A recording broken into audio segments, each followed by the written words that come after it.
Hi, I'm Robin Schultz with the Hoover channel.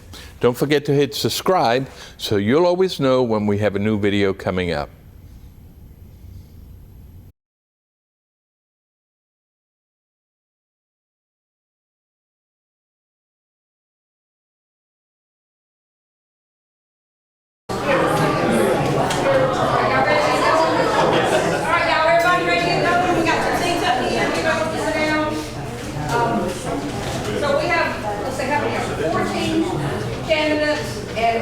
Chief Derzis with us. So this is all the people running for the city council, every single one of them. I think everybody got Khristi. Yeah, you're here now. It was running tonight. And then Chief, the mayor was invited, he has another commitment. And this is everybody that's running. We're going to pull up my places in a minute. Thanks everybody for coming. We've got a few guests from other neighborhoods that were having something. So we have plenty of food. So I brought in some wine and water. Please feel free to get up and get something now if you'd like something to snack on while they're talking. Or a drink, because it might help. And men's room, women's room. And the air's trying to go down, but it's not going down very good. It's still on 79. So it feels better than it does. I'll take a couple of pictures. Does anybody have an issue with Robin recording? Robin records Robin. He records all the city council meetings and airs them live, and they're online.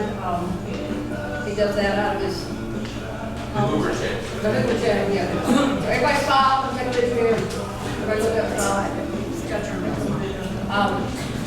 And he's going to record. Everybody has an issue with that. He records those meetings and shares them. So, Chief, you're up. And if anybody didn't get a sheet, there's all the candidates. They're going to talk all over them for a minute. There's some hints if you want to make a note or sharpen the election's August 26th. Can't vote in person. If you go to City Hall any day, you do have to pick. Hey, Dan, can we start the music there?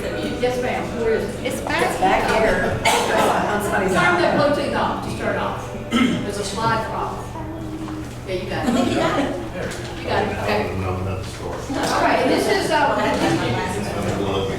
first of all, I want to say thank you. Oh, let me say one more thing. Sure. There's two people that are on the code. Steve and Casey Milbrooks. Steve is unable to come. Casey has a reason to be at home with their Davids. They wanted to come, but everybody else is here. Great. So, yeah. First of all, I want to say thank you to Jay Harris. I think all of us would like to thank them for setting us up today. And, this is really the first time that I've seen every candidate here other than the mayor. And want to say thank you guys for coming and really wanting to hear what everybody's got to say, that we can hopefully sell ourselves to you. And again, I'm Nick Derzis, running for the office of mayor. I have been with the city for 44 years, a long time. I've been the police chief for 20 and a half years. And very, very proud of that, very proud of the longevity. Around the country, the average rate for police chiefs nowadays is about 3 years because of all the issues that come with the job. We've got a great community. We've got a community that is certainly pro law enforcement, pro public safety. We've got, again, tremendous police. Fire has a class 1 rating. For your insurance, there is no better. There's not that many actually class 1s in America. They do a heck of a job. 3 kids, all through the Hoover school system, 2 from Hoover High School, 1 Spain Park. My wife Stephanie, if you'll raise your hand back there, Stephanie's here. Stephanie is a business owner. She is an interior decorator designer and has her business located here in Hoover. So, 20 and a half years as police chief. Was I looking for another job? Absolutely not. I could wait a couple more years and retire or do whatever I want to. And started seeing some things at City Hall that I did not like, some things that I thought, this really isn't too transparent. As police, we're transparent. You get the good with the bad. The bottom line is we're human beings. We all make mistakes. And in the police department, we're 100% transparent. If you make a mistake, raise your hand and say you made a mistake. We tell the truth. Sometimes people don't want to hear the truth, but you just lay it out. This is the way it is. And again, over that 20 and a half years, I think I've built a very, very good police department. It's all about having the right team. I'm a team guy. You've got to have a team approach to make anything happen. But I talked about things at City Hall, transparency. A lot of people coming the last year and a half complaining about infrastructure issues in the city. 80-year-old gentleman came up one night and said, they built this building up the road here, and before they built that building, for 20 years I've had my house, I never had an issue with flooding. I never had an issue of rain flying through the backyard like a raging river. And pretty much the comments the city hall would give them, well, that's private property, and I'm sorry, we can't do anything for you. So heard this time and time again. I'm not talking about one person or two people, lots of people that have those types of issues. And again, I'm a guy that believes that if you have city streets and water's coming down your city street, you're responsible for those city streets. Now all of a sudden that city street water is going into your backyard and causing a problem. You know, we may have a little issue. So as a city, instead of saying we don't and can't help, we ought to be saying, listen, let's see if we can all work together and try to come with some solutions. So again, we talk about infrastructure. You look at our roads, a lot of traffic, a lot of building taking place today. I'm not sure that all developers are held accountable for what they do. And when I say hold accountable, I'm not worried about what they're doing today, but what's the effect 10, 15, 20 years down the road? And I think these developers ought to be paying some sort of price to get it built. People don't want to live in Hoover. We've got a great community. If you don't know, we're almost 50 square miles, population anywhere from 96, 97,000 people. Police department has the largest budget. We've got 235 employees, 194 sworn police officers. Budget for the police department's over $38 million. And I can assure you, we treat every penny that we have not like it's our money, it's your money, and we make sure that when we spend it very, very wisely. The couple of things that I would love to see happen, one initiative that I want to do is to be called Hoover Forever. We have 1,000 kids that graduate from Spain Park Hoover High School every year. And what I want to see is getting with the alumni associations, partner with the school system, and be able to talk and send out e-blasts to these students that now have gone away to college, some in Alabama, some outside the state of Alabama, some have gone to the workforce, some have joined the military. But, you know, as grandparents, what a great idea to try to entice some of these kids that have left, got married, and they find out pretty quickly, you know, Hoover wasn't that bad of a spot when I grew up. And the fact that if I move back, you know, mom and dad can watch his kids. So I've talked to the superintendent of schools. They do nothing like that right now. And I think that partnership could be something that only strengthens Hoover High School and Spain Park Alumni Association when they're talking about doing things, maybe need money that they can reach out. But really for the city to maybe benefit us by at some point getting these kids to come back. Administration's been there for 9 years. I would say 9 years ago, the Galleria was better than what it is today. I would say that not only the Galleria, several of our shopping centers, Patton Creek for one. We have 100,000 cars pass that area on a daily basis for Interstate 65. All I hear from the administration is, well, one of the reasons that all these empty boxes are because of Amazon. We don't get all the money that we're supposed to get. I say to you, get with your wife, and don't go for long, please, because I'm not a shopper either. Go to the summit on a Saturday and try to find a parking spot. So don't tell me that people are not still shopping. They are. When I first started over 40 years ago, Alabaster was just a little spot in the map. Drive down 65 south and look over and see those gigantic shopping centers on both sides. And they're actually building a new shopping center in Alabaster. Go to Trustful. See Trustful, the entertainment district that they've got. Things can happen. It takes ingenuity. It takes people to get up, not sleep at the wheel. Get up, have the energy to get out and try to make things happen. And that's what I'm planning on doing. And I hope with the support of whoever is our new council members, we're going to have at least 3 new council members this year. And I want to work very, very closely with them. The other thing at City Hall that we don't see the mayor's office and the city council working together. That's why 4 city council members today, 4 sitting city council members have endorsed me to be the next mayor. 4 out of 7. I've also got the endorsement of Jimmy Stevens and Mike Coleman, 2 individuals on the Jefferson County Commission. Danny Carr, who's the district attorney, Birmingham Division, has endorsed me. Steve Marshall, Attorney General of the state of Alabama, who may be the next United States Senator, has endorsed me. Because I've built those relationships in what I do. You can't do things yourself. Why does Huntsville get millions and millions of dollars from the federal government to do things? The state of Alabama gives money. We're asleep at the wheel again. I don't see us getting the type of money that we should be getting, regardless of what it takes. If it takes getting a lobbyist, whatever it takes to try to improve our city. There's a lot of grant money out there that can help us start new initiatives.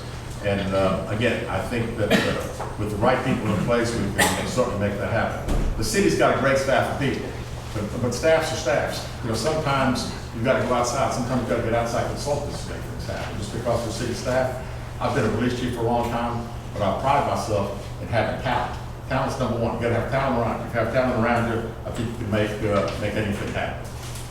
You know, we talk about economic development. How do we fill up some of these empty boxes that we've got? And I'm more about filling up empty boxes that we got than all of a sudden building all new stuff, right? Because what happens? You build the new stuff, and then everybody moves to the new stuff, and then you're stuck with these empty boxes.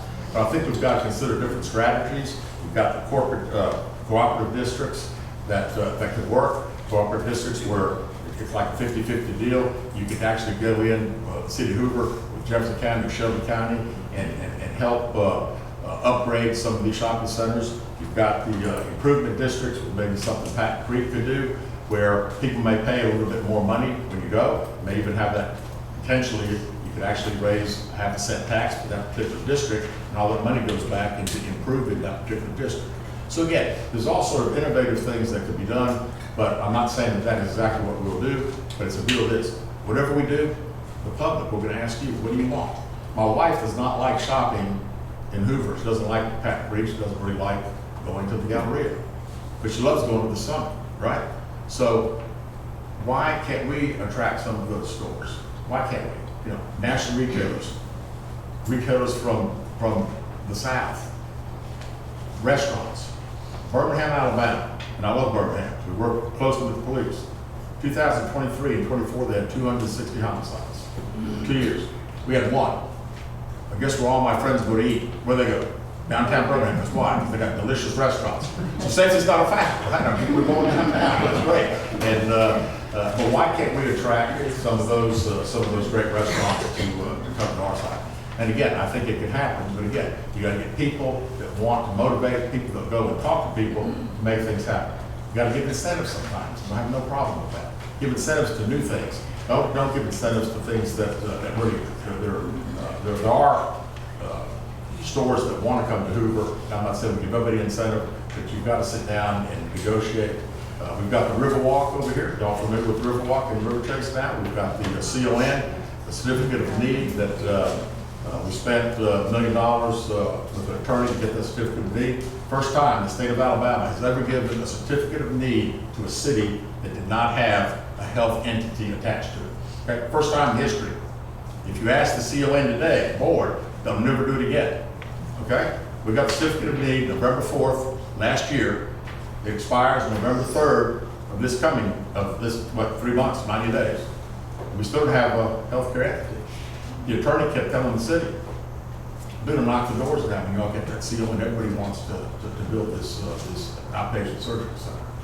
Well, no one's inked the lot. So right now, every year we pay the developer $1 million cash up front. He's got about $6 million cash from us so far. I think that's about accurate.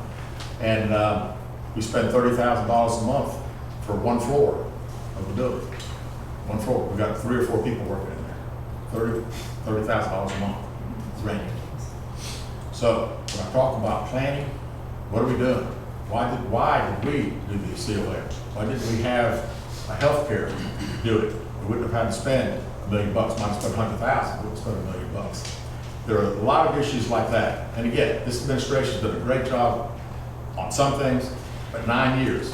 And I think after 9 years, I'm a guy that believes in term limits. You know, next year we'll be voting for a new governor, a new lieutenant governor, a new attorney general, a new secretary of state. Clean house. Everybody's on their second term right now. So we have all new folks in the state of Alabama next year.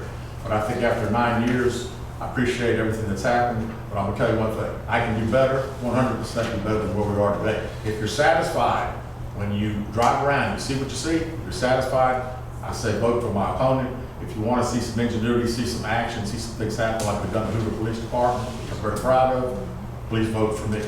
And now I'm going to allow these other folks to talk, take questions afterwards. Anybody has one-on-one with me, be glad to sit down and talk to you. Again, I really appreciate the fact that you all are here, shows that you're interested, and that's what we need. We need citizens that are interested to make sure that our city keeps progressing to do the type of things for the last 20, 30 years that I've seen happen. Positive. Thank you very much. Thank you.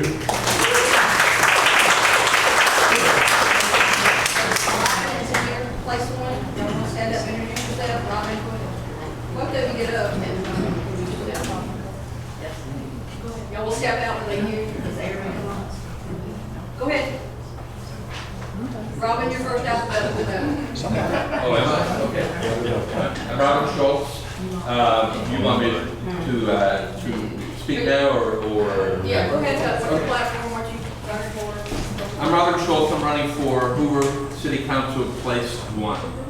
You're going to hear one particular word today a lot. And that word is the #1 concern in a poll that was just taken last week for the residents of Hoover. And that's transparency and accountability. But transparency goes a little bit further than that. With transparency, you have to live the word transparency. It should be something that you expect out of every one of these folks right here. They're running for office, you should expect that. In 2006, in Bluff Park, we had a problem. We had a problem with a robbery at the Piggly Wiggly. And we needed some police presence in there. So I created an organization called BluffParkAL.org. And we held a meeting at the old Bluff Park Elementary School, and we invited the entire city council, the mayor. I invited the chief. The chief responded with, we'll be well represented. I remember those words like they were yesterday. We'll be well represented, in big words. Standing room only, we presented a problem to the city of Hoover, and the city of Hoover said at the time, good idea, but we don't have the funds to do it right now. About 2 months later, I got a call from Mayor Patel, and the mayor said, hey, Robin, we need to do another meeting. So we had another meeting. We had a business owner in Bluff Park Village step up and give us a storefront. And that police substation that we asked for in September became a reality in December 7th, 2006. Transparency. We wanted the community to participate in what we had. 2 years later, we created the very first online forum where all of our residents could ask the candidates questions online. Transparent. They responded, nothing hidden. In 2012, we held the very first in-person forum with the League of Women Voters. One of the representatives is here tonight. The very first in-person forum where questions could be asked by the audience. Transparency, accountability. 2016, we raised a notch. We were at Chace Crest Baptist Church. 2020, we had COVID. So we had it at the senior center. It was not open to the public, but we live streamed it. And then in 2022, something really, really bad happened in the city of Hoover. Something that we had worked for, live streaming of council meetings, live streaming of planning and zoning meetings, live streaming of work sessions was stopped.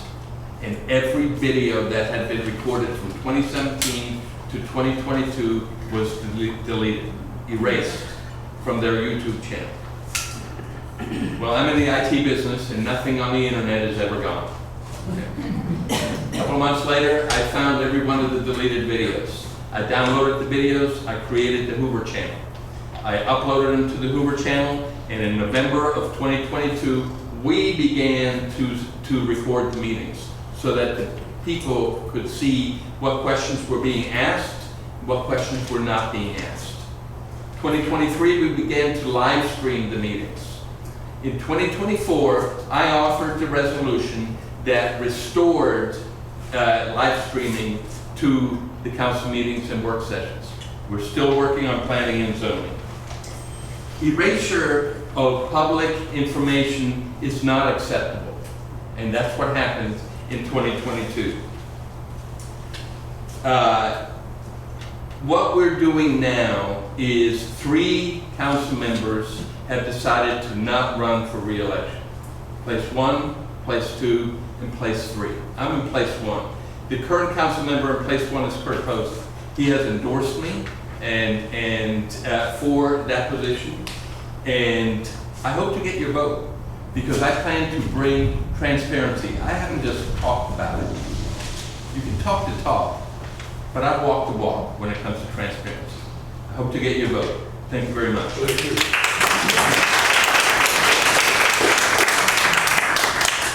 Hello, my name is Tanveer Patel and I'm running for Hoover City Council Place 1. I'm not a stranger in Hoover. I've lived here for 24 years and there are several neighborhoods that was my home. I have 2 boys.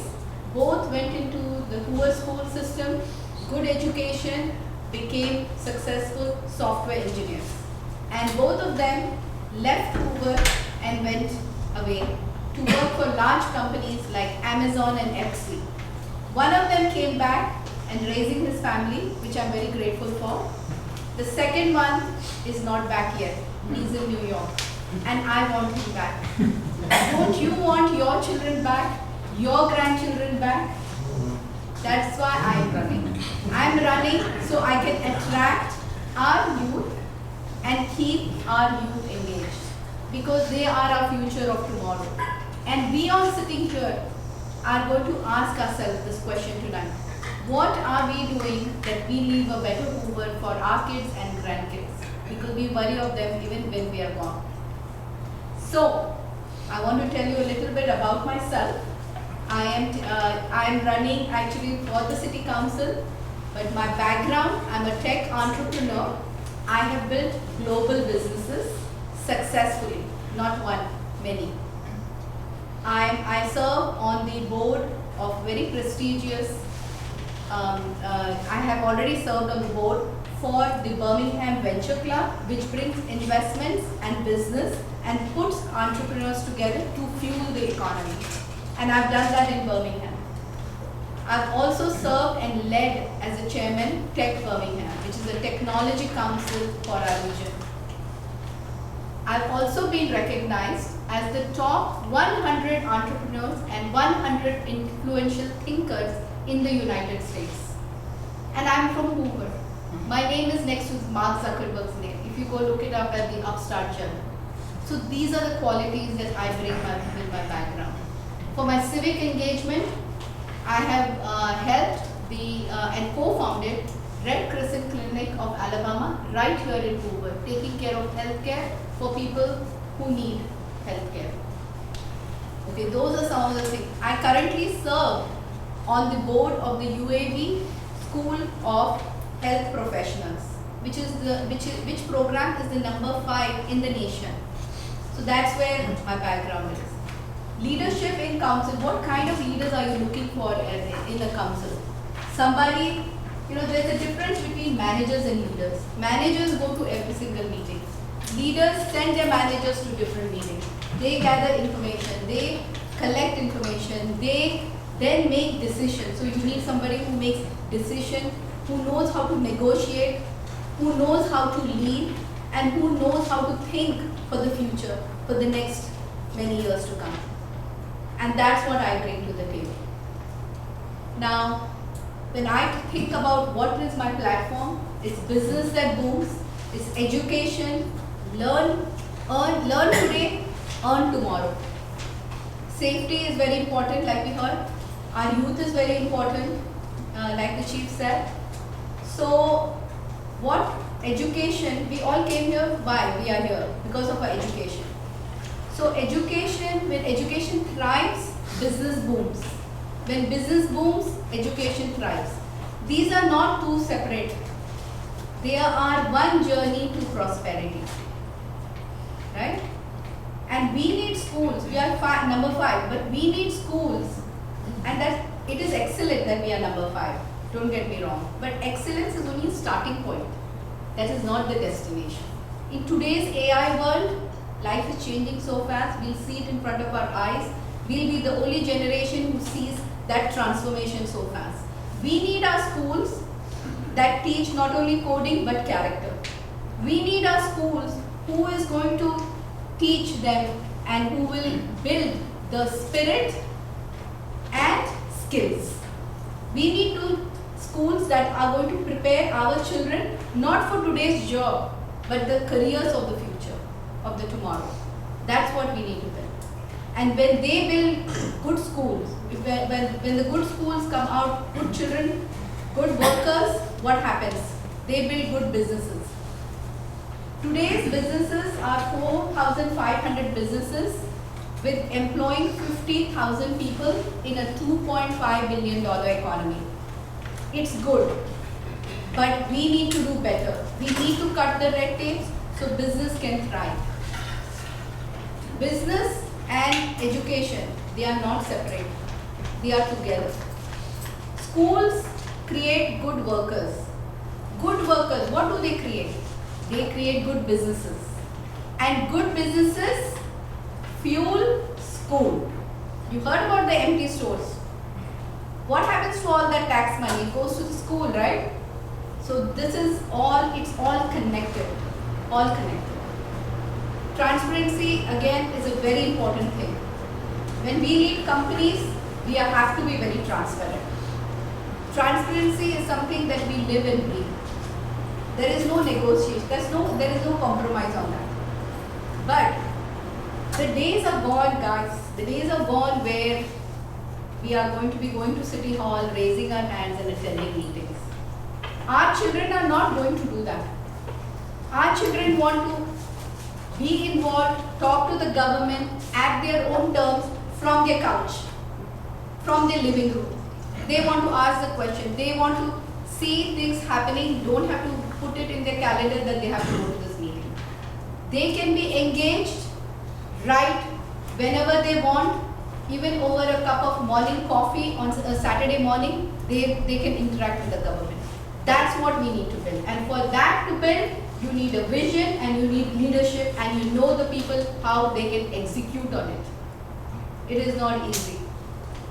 So I, at the end, want to tell you that we want to build a good Hoover, but we want to leave a better Hoover for our children. So vote for me. I seek your vote. Kindly vote for me. August 26th. I will see you at the polls. Thank you.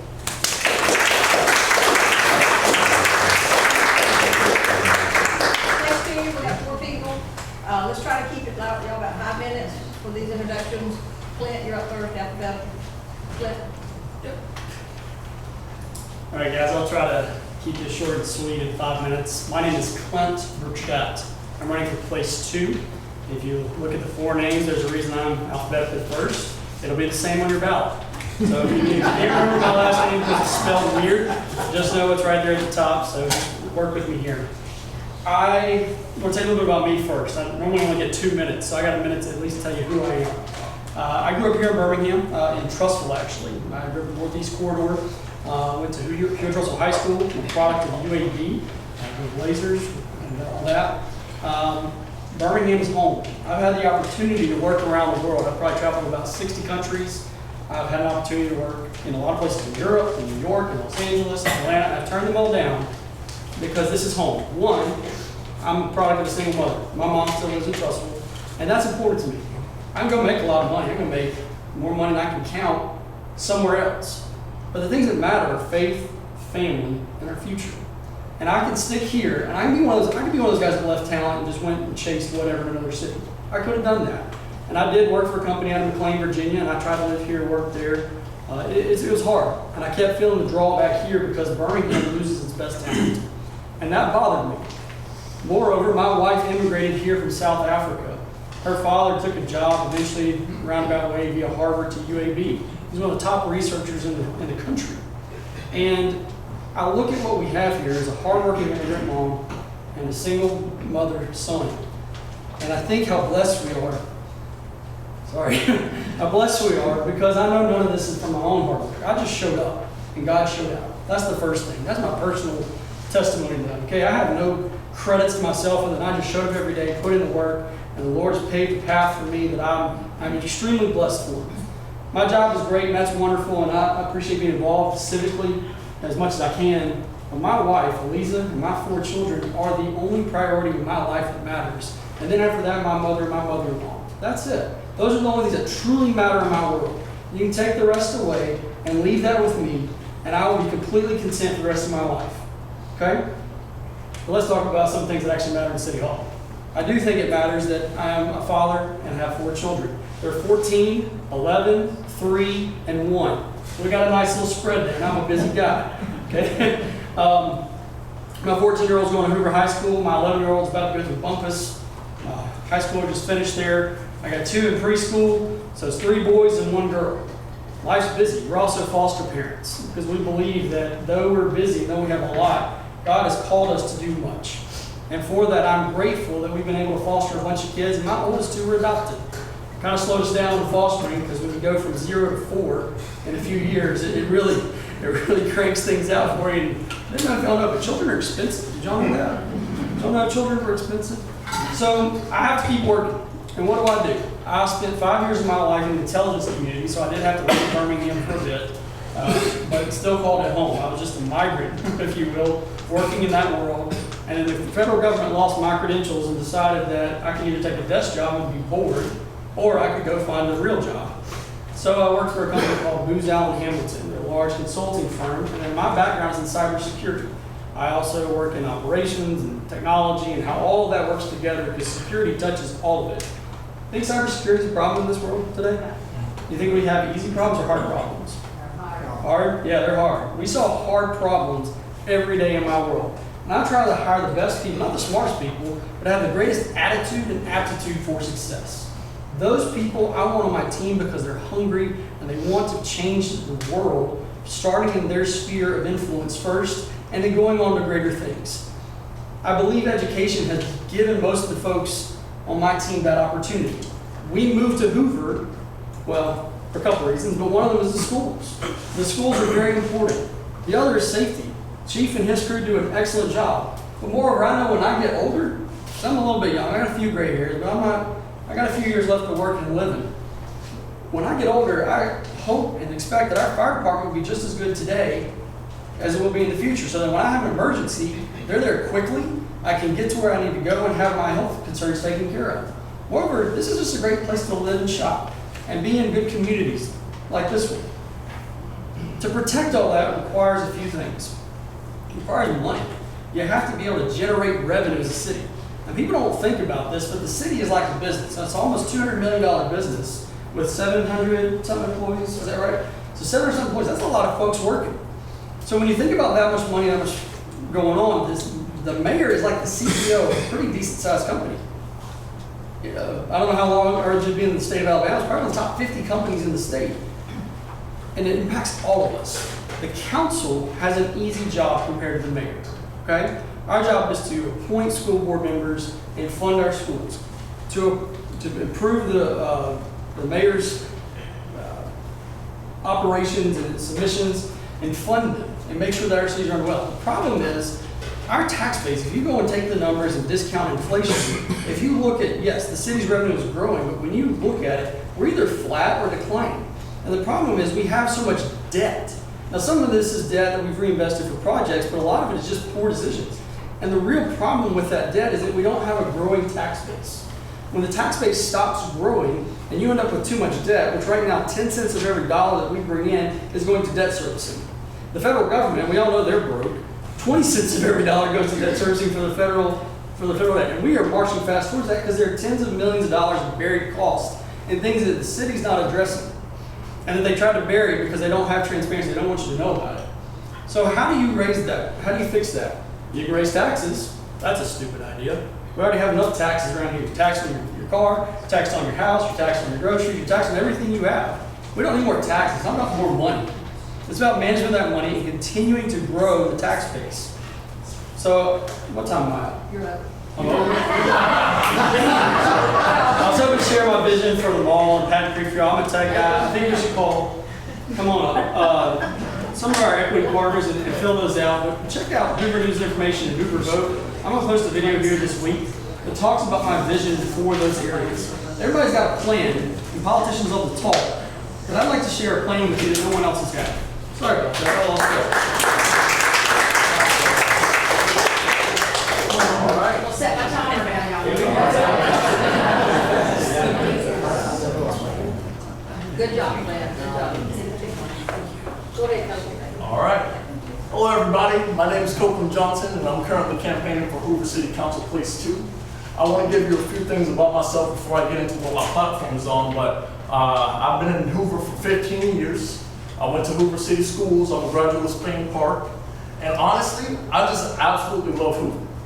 I'm talking about, you know, my greatest memories of being here were walking through the Alders Gardens. I used to shoot hoops at the Greystone Y.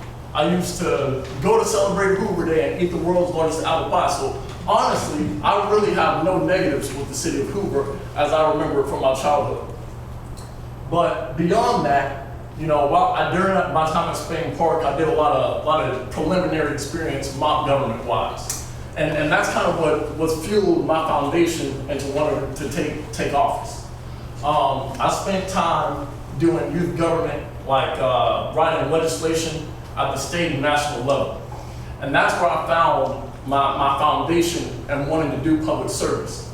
From there, I took it to the local level, which is why I'm running now. So when I think about my time writing legislation and being interested in public policy, it's interesting because, you know, right now I represent a demographic that's often unheard, often underrepresented.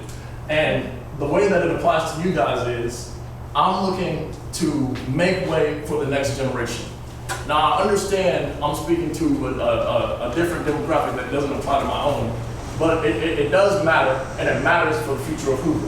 What we're talking about is a generation that's upcoming that is going to have 40 years of spending and earning potential. We're talking about when you guys may want to downsize, who is your house going to be sold to? It's going to be my generation. When we're talking about who's propelling the economy and the dining experience, we're talking about my generation. When we're talking about the families and the new children who are going to be pumped into the school system, we're talking about my generation. And so tell me why it is that on the current council, there is nobody under the age of 30. We're the next generation. We're upcoming. It's time to make way. And honestly, you know, I mean, I appreciate what the previous leaders have done for the city of Hoover, but now more than ever is the time for new energy, fresh leadership, and somebody who's going to do the work. Now, the way that it applies to me is, I just, you know, and being a younger guy, it's meaningful for me to incorporate the next generation. Everybody, or some people have said before, talked about what it's going to take to bring in the new generation. But if we don't have anybody who knows what the next generation wants, how are we going to bring them back? I've got a lot of friends who could have lived in Hoover, young professionals, that have gone to move to trendy cities like Huntsville and Nashville. Hoover has the best amenities, the best resources, the best education system, and so there is no reason that we can't compete with any of those cities. And we all love Hoover as citizens, but it's going to take more than loving Hoover as citizens to market ourselves to the next generation. So we're talking about, we've got a lot of commercial blight right now, Patton Creek, for example, or maybe the River Chace Galleria. It's there, but in 10 years from now, it might be dilapidated. So a lot of empty storefronts. I say that we go and market ourselves effectively. I'm professionally a graphic designer. I'm a graphic designer and a full-time social media marketer. But the way that applies is creative marketing. What can we do to go out and grab businesses? We know that the city is great, but it's going to take more than knowing the city is great to attract people here. And so that's where my unique experience comes in. I know a lot of you might be asking, well, what experience do you have? And no, I'm not like a career politician or anything like that, but at the end of the day, I hold a unique experience of being a part of a younger generation that nobody else up here can say that they have. I'm talking about modern solutions to the current issues. During my campaign, I started on April 29th. So in that time, I've been doing a lot of research on stormwater control and what it takes to cure our flooding issue. I held a stormwater town hall inviting industry professionals and environmental scientists to come and speak about what it's going to take to get the stormwater issue under control. I heard from the residents, I heard from community members, and honestly, there are resolutions to these issues, but it's going to take somebody to actually get in the dirt and handle it. I've been visiting constituents, visiting home properties. I've been all over the place. But the bottom line is, you know, my slogan is stretch your boat. As you can see, I'm a walking 7-footer almost. But stretching your boat is getting the bang for your buck. It's the value of your selection. And stretching your boat is, you know, I voted that guy in, so I know he's going to be doing the work. It's not leaning on the bench, watching people cut him off, and not hearing the issues and not tackling the problems. But stretching your boat is having the energy towards the community and being in public. And I don't have to worry about it because that's the guy that I put in office. So on August 26th, I'm asking all of you to stretch your vote and vote Copeland Johnson on August 26th. Thank you for place 2.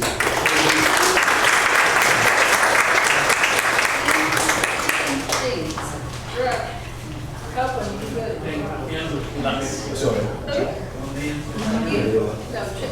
Alphabetical order. First thing.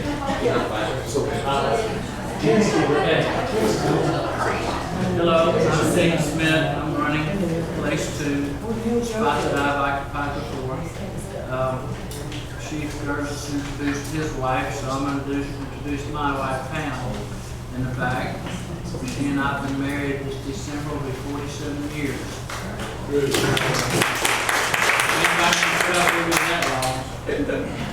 I've lived in Hoover for over 50 years, really close to 55 years. Before Hoover was here, my parents signed the original petition to form the township of Hoover.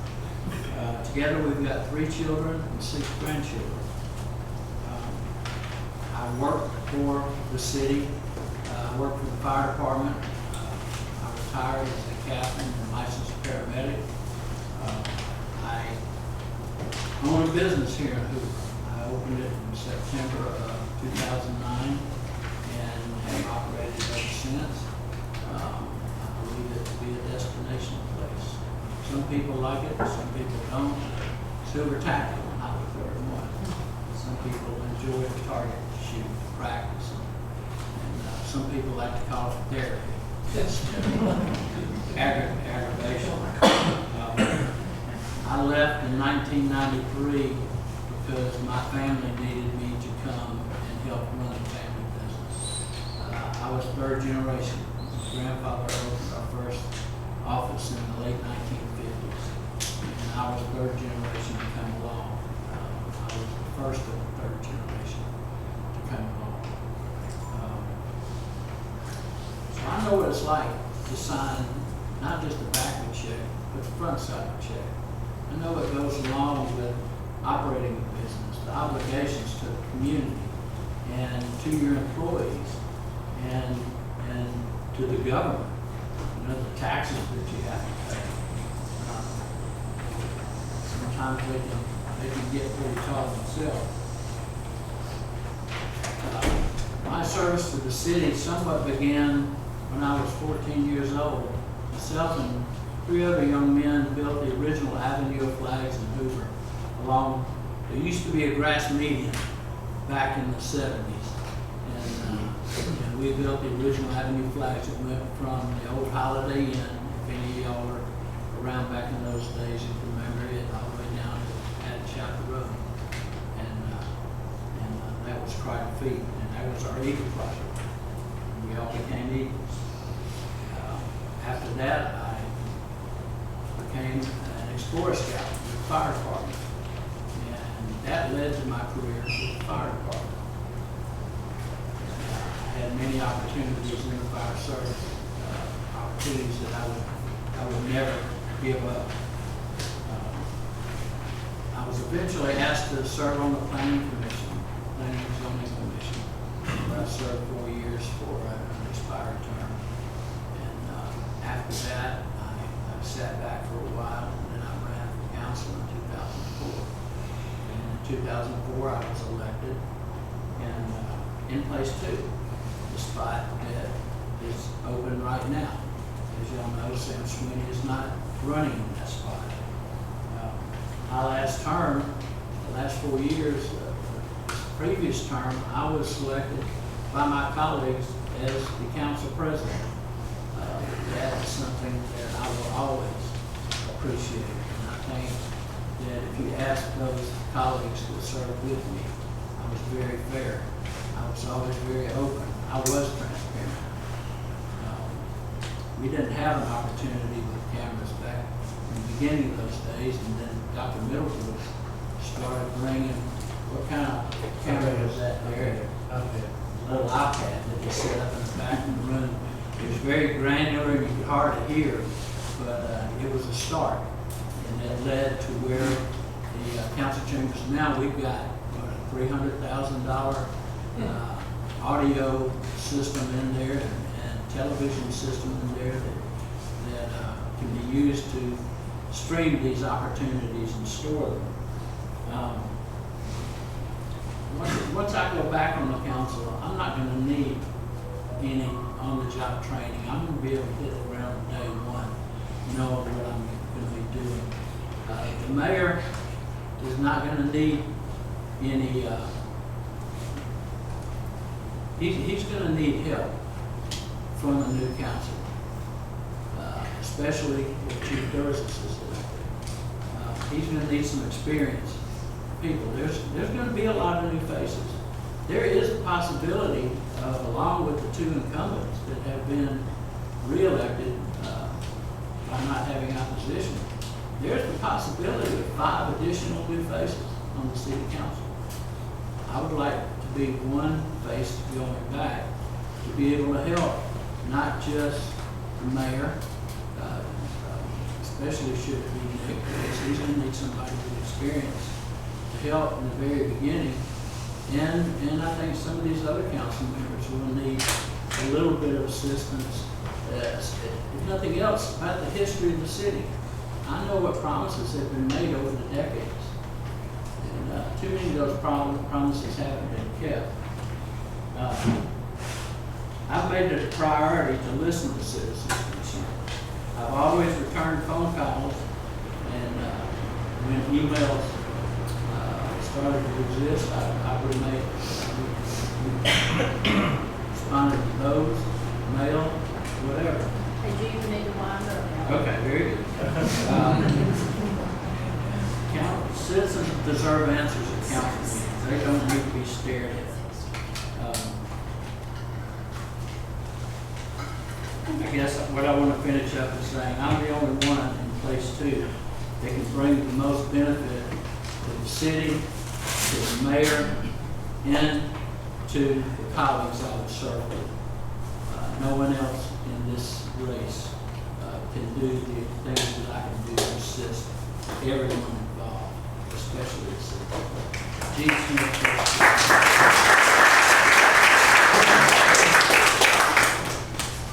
Good afternoon.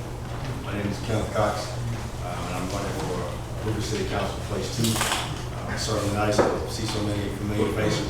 I appreciate you guys that I've had the opportunity to meet, and along with just having the opportunity to speak with so many of my fellow candidates. We're grateful for the opportunity to be here.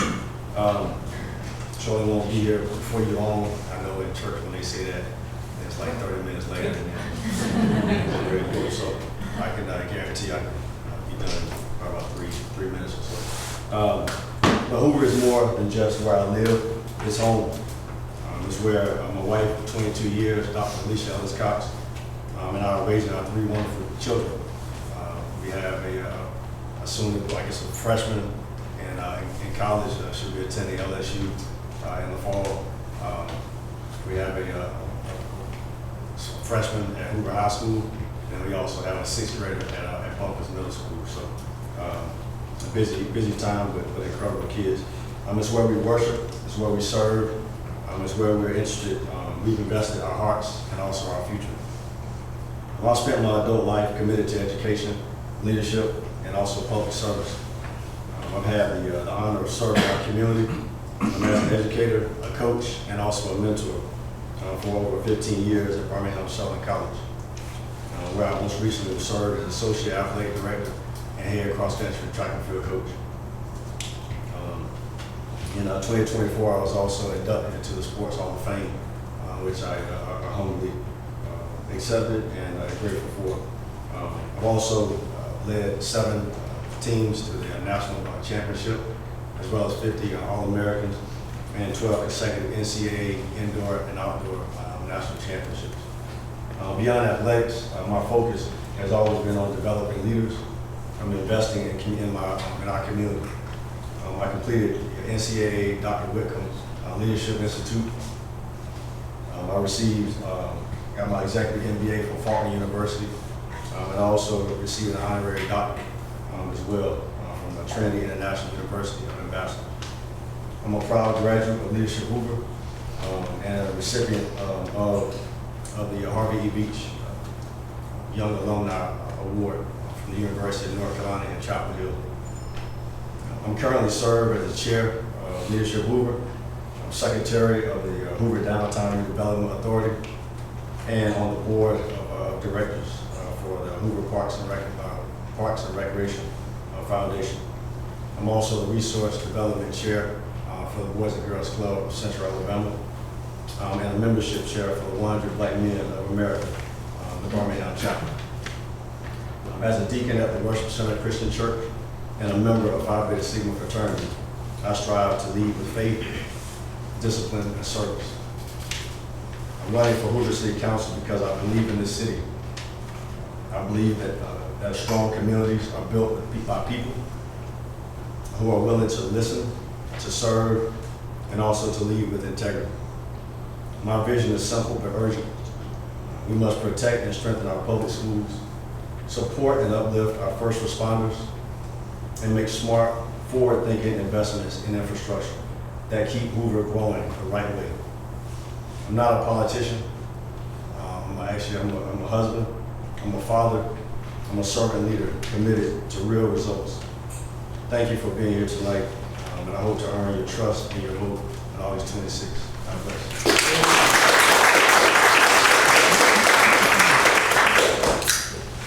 Hey everybody, my name is Lovell. Thank you so much for allowing us to come speak with you guys tonight. Quick question for you guys. Have you ever had an issue that you were working through or dealing with that left you to a point where you were so compelled that you felt like you had to step up and there was nothing else you could do about it? You had to step up and get involved. If that's ever happened to you, then we have something in common. That's what brought me to this point today. So what led me to this point is a development issue that was taking place with my community. And through that process, I organized a petition that garnered almost 3,000 signatures and a survey that got over 500 responses. And I thought if I took that information to City Hall, that someone would stop and notice and say, hey, maybe the community wants something different. And I couldn't get a phone call back. And so that's what brought me here today.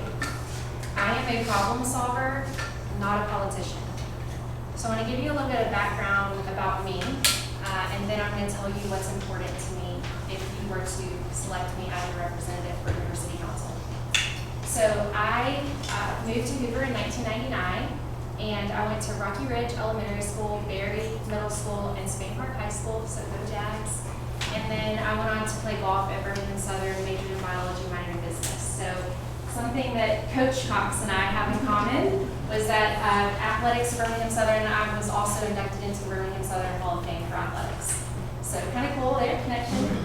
But I took a job with a healthcare company named Clint, and I've been with Clint for 14 years. And I've traveled to all 49 states. There's one left that I have to get to, it's Hawaii. I've traveled to all the states, and I thought that there were bigger and better things than Hoover, Alabama. Well, yeah, I'm back in Hoover, right? When you have 2 kids and you realize that when you travel all over the place, you say, hey, actually where I grew up was kind of amazing. So that's what brought me back. And I have 2 children who are enrolled into the Hoover City school systems, and the Hoover City School System is very important to me. So I have a background of Hoover that I think is unique, and the fact that I am a product of Hoover City, but now I'm on the other side of it where I am working in Hoover, and I am raising my family in Hoover, and I'm wanting to make a difference in Hoover for our community now, but also for generations to come, because I have my children here now. So when we think about what's important to me and the key priorities that I would focus on if you were to elect me, it would be transparency and accountability, which is, a lot of folks are saying that, which is very important. Also smart development. So that ties back to what brought me here today, was smart development. So I believe that we need to make decisions as a city that are going to set us up for success in the future. Not the quick buck now, but the long-term solution. I actually think Chace Lake is a pretty good example. Has anyone ever played the Chace Lake golf course? Ever played it? Yes? I remember the hole right over there, this narrow water and trees and road and all of that.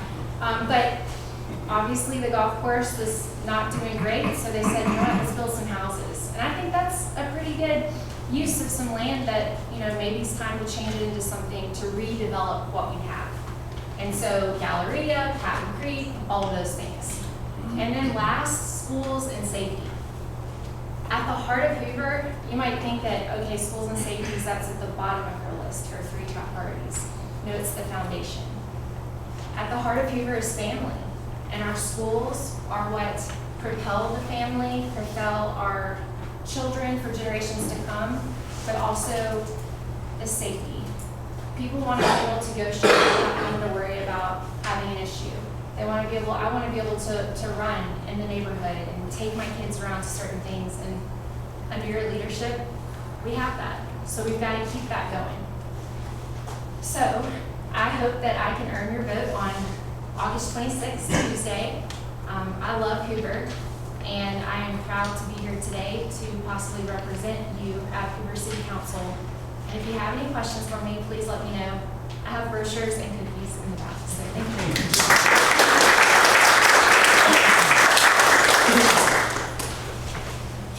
Hey guys, I'm excited. I love talking about the future of Hoover. My name is Liz Lane, and I'm running for Hoover City Council in place 3. I really appreciate y'all being here tonight and giving me the opportunity to earn your vote. I'm a mom, I run a small business here in Hoover, and I'm a full-time artist. Running for office honestly was not something that was in my bingo card, but I love this city and I love it too much just to sit on the sideline.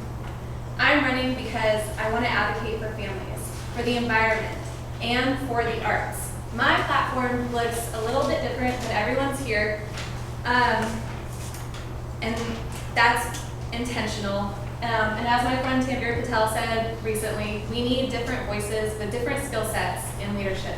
And that's where I come in. I'm an artist. We've got amazing schools and a strong community, and I want to help protect and build on what makes those things great. But here's the thing.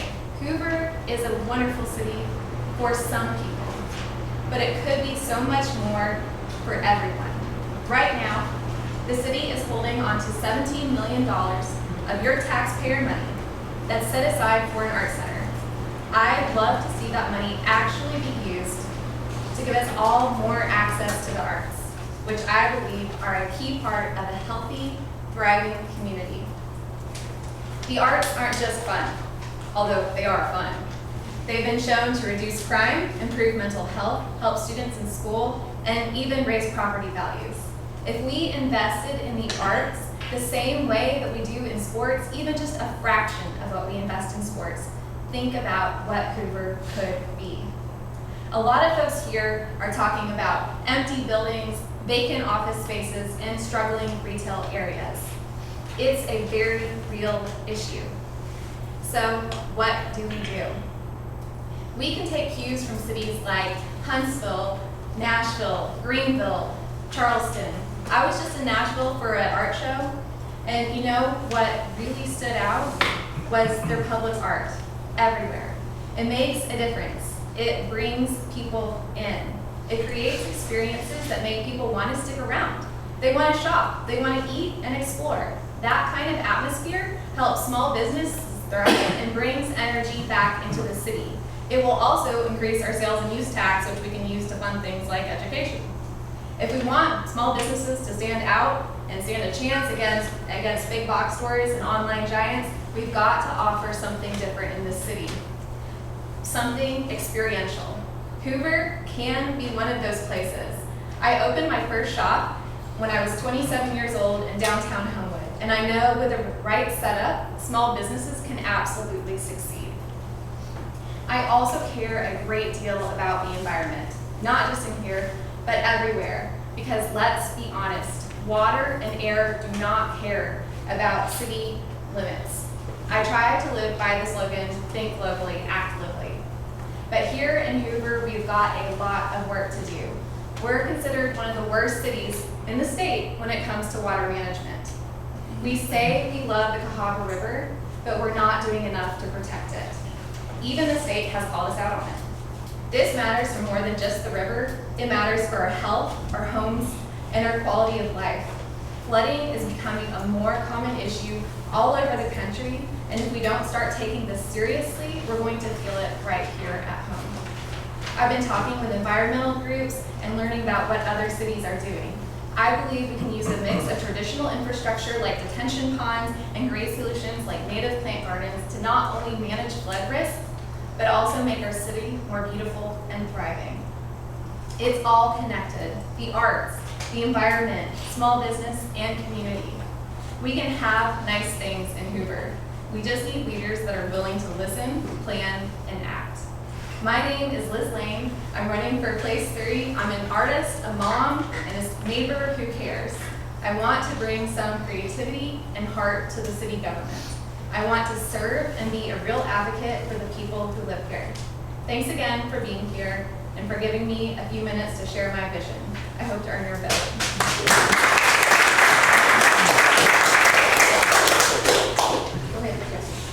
Thank you again for being here. I'm Robert Williams. I'm running for place 3. And I would hate to make my friend Robin Schultz a liar, so I will talk about transparency. The first thing I will tell you about transparency is I'm not used to talking about myself. I'm used to talking about other people. But since I'm going to be asking for your vote, I'm going to tell you a little bit about me. I was born and raised in Bessemer, back before there was a Hoover. I graduated from Bessemer High School, went to Auburn, graduated with a bachelor's in pre-med psychology, went on to get a master's in psychology, and then I was recruited to LaGrange College in Georgia to teach psychology and be their director of testing. While I was there, I also coached the tennis team. We all got these coaching things. And I spent 4 years there teaching and doing the psychology thing. When I left LaGrange, I went to study law at the University of Alabama. And I graduated with my JD in 2.5 years.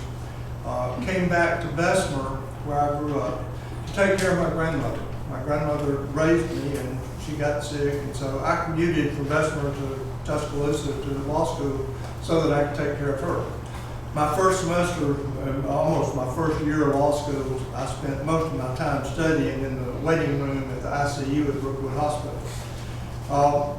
I practiced law defending doctors and hospitals for pretty close to 40 years. In 2017, I got my real estate license so that I could help my wife in her business. Sherry and I have been married for 41 years. We moved to Hoover in 2005, and we live in the preserve. And that's something that I have in common with Ashley. The reason that I'm here is because of U.S. Steel wanting to build 300 apartments in our neighborhood. And so we started the petitions and we went to city council and opposed that. And that's where I learned how important this is. This is an important job. So, I've been a lawyer, I've been a realtor, and I realized that city council, everything that comes before the city council is either real estate matters, legal matters, or both. And so I think I'm uniquely qualified to handle those things. Handling complex problems when you're used to litigation with doctors and hospitals is just kind of second nature. And as far as the transparency side of that is concerned, lawyers have an ethical obligation to be transparent to their clients. And in this situation, my clients will be you, the residents of the city of Hoover. I have no problem with transparency. My platform is that we need to keep what's good about Hoover and what caused Hoover to be ranked number 25 in the country by U.S. News and World Report as a livable city. That's out of like 351 cities that they surveyed. We came out number 25. If you move to the smaller city category, we were 17th.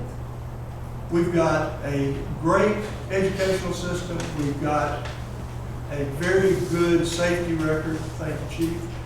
And our fire department is second to none. Our fire chief is the 2025 Alabama Chief of the Year. So we've got a great place. Do we have problems? Yes. Everybody knows what the problems are. I don't think there's any secrets about some of the problems that we need to solve. And it's infrastructure, it's the water runoff, it's storm and sewer. And I would like to stand here and tell you, I got the solutions. You know, if you let me, I will solve those problems. But I can't tell you that, because that would not be genuine. What I can tell you is that if I'm elected, I will work with the other council members and the mayor to try to solve those problems. And one of the things that I think that we need to do to solve those problems is to have town hall meetings. We need to let the residents come in and say, this is the problem I have, you know, and what are you going to do about it? And the answer is not going to be, oh, here's the solution. It's going to be, let us look into it. Let us hire the people that know what they're doing. I don't know anything about sewer systems, but I think we can find people who do. And so that's what I have as a vision for Hoover, that we fix what's wrong and keep what's good and make this as good a city as we can have. Thank you.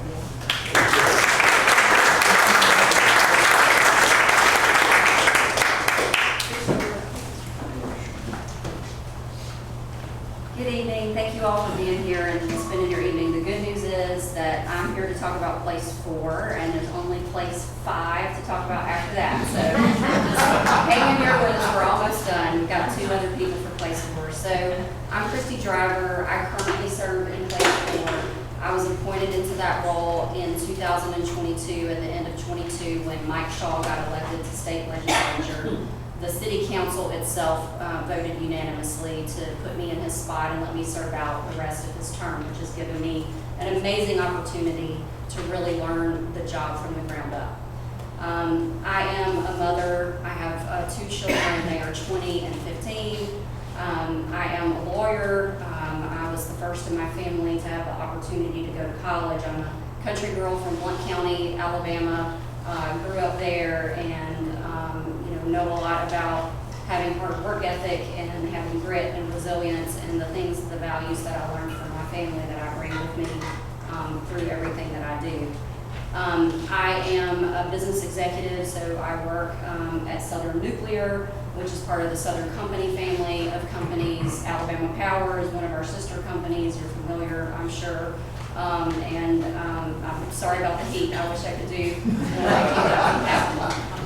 I also am a community servant, so I have been serving in the Hoover community for over 20 years. The entire time that I've lived here, I've been very engaged in the community and I've had a lot of awesome opportunities to serve on the nonprofit side before I had the chance to step into the public sector. I was the Hoover City Schools Foundation president. I was on the Hoover Chamber of Commerce board. I served on, and still serve on the Leadership Hoover Board of Directors, and I also was on the Downtown Redevelopment Authority. I have a record and history of doing what it takes and showing up and rolling up my sleeves and getting the job done. And I think that that's why my fellow counselors put me in the position that they did and had the confidence in me to allow me to continue to serve. So, what am I focused on for this next term? Number 1, public safety. Safety first is our first value at my company, and I carry that through my life.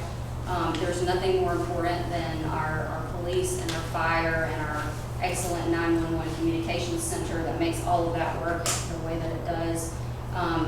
What does that have to do with being on the city council?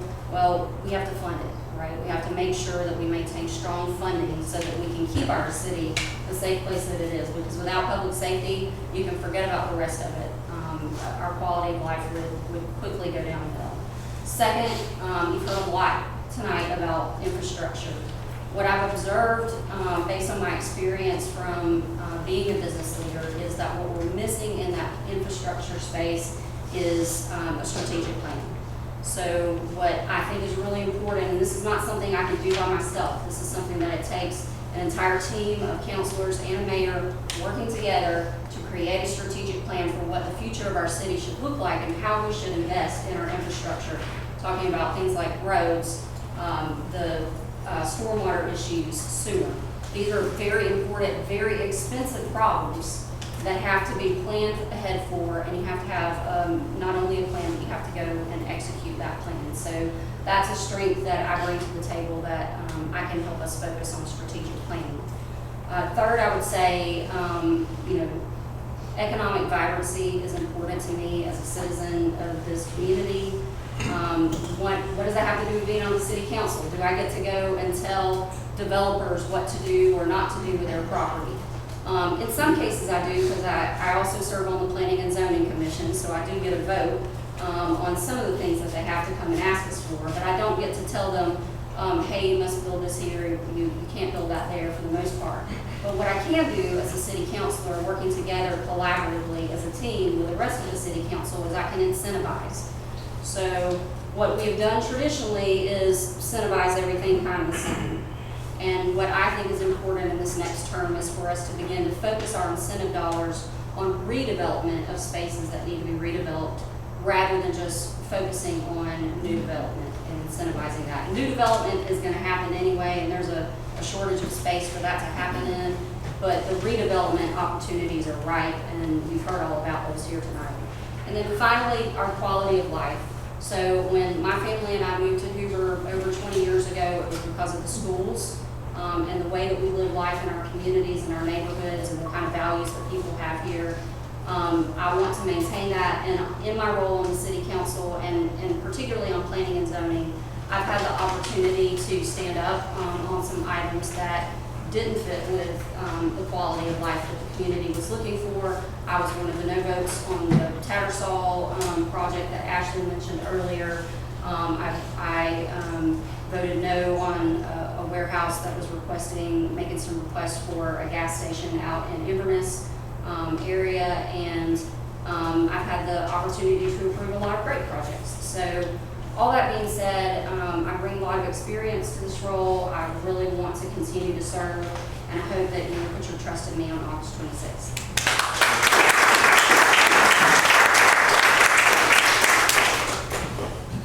Hey everybody, my name is Coleman. I'm running for place 4 as well. First of all, I didn't know Gene ran Hoover Tactical. Have you not seen the press and ammunition? It's enough to make a man a pacifist. So I grew up in Vestavia, and I went to college at Alabama. I went to get a master's degree in poetry at the University of New Orleans. And then I met a girl, plans changed. They stayed there longer than I wanted to, but then we had a kid. And it's like Chief said, I looked at her and said, baby, we need some backup.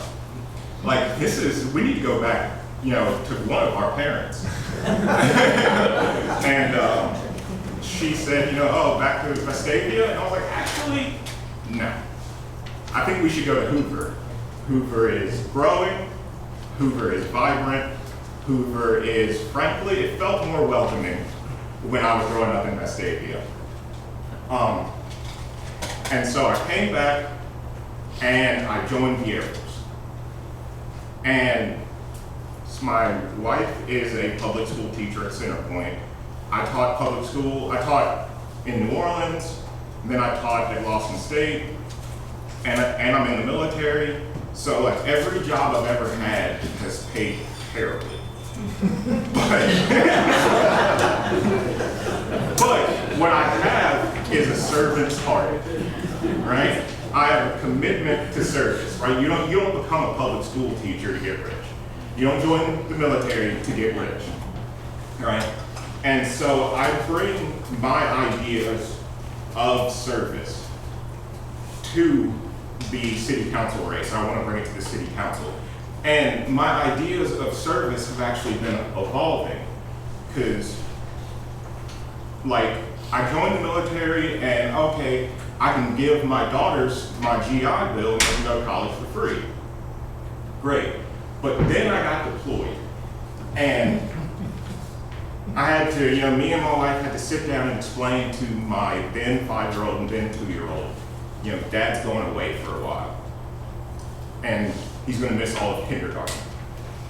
Right? And my 2-year-old, she didn't understand any part of it. And so, so I would call and try to call at bedtime, but I was in Saudi Arabia, so it was like the middle of the night. But that's the kind of sacrifice that I believe I can bring. The kind that will say, there is something greater than me that needs my help, right? And so I think that having business leaders and having executives and things is great, but you also need on the city council some servants. Some people who say, I don't want the money, I'm not motivated by money, I'm motivated by service. So, in the poetry world, they talk about, there's this saying where a boy was watching the Man on the Moon, 1969. And he said, Dad, what's that like? He said, maybe one day they'll send a poet and we'll find out what it's really like. And then in the military, we say, if you want something done, you send an NCO. Right? So, I'm a poet, I am an NCO. Here am I, send me.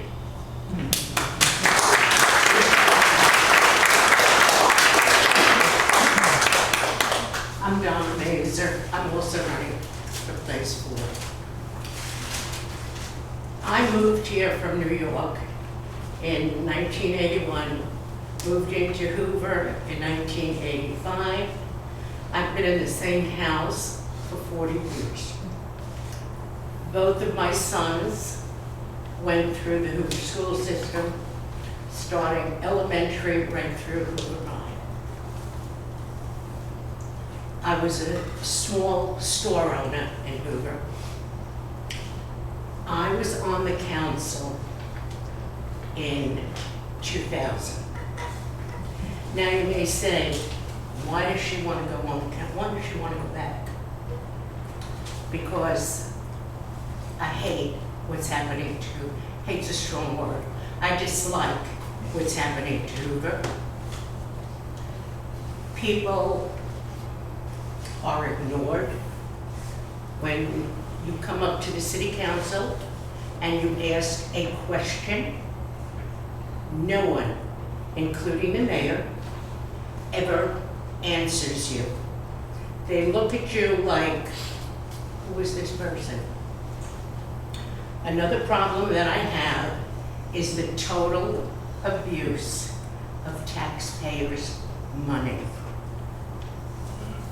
The city paid over $400,000 to the IRS in penalties because they were notified, but the papers went into a drawer and it was ignored.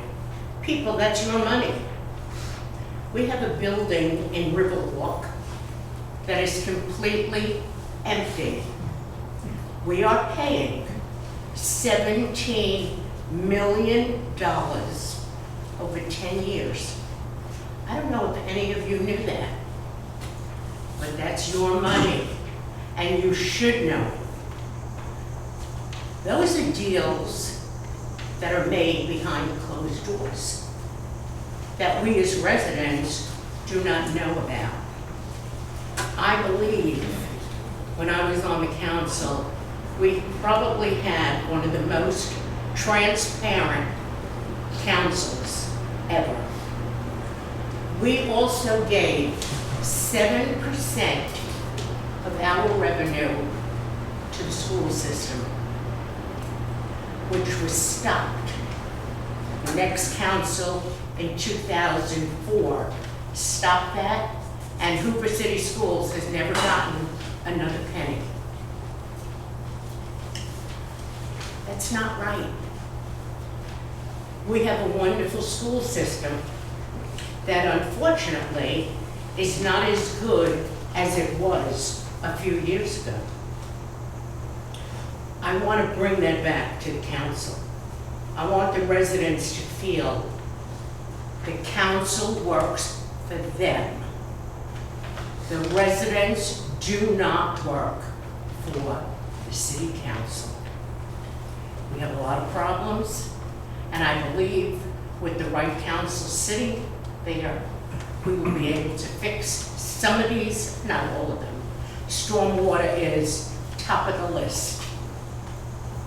And I think we have to form a committee to get this worked on and see what's going on, see what the problem is, see what we can do as a city to help the residents instead of saying, we don't pay for stormwater. That's on you.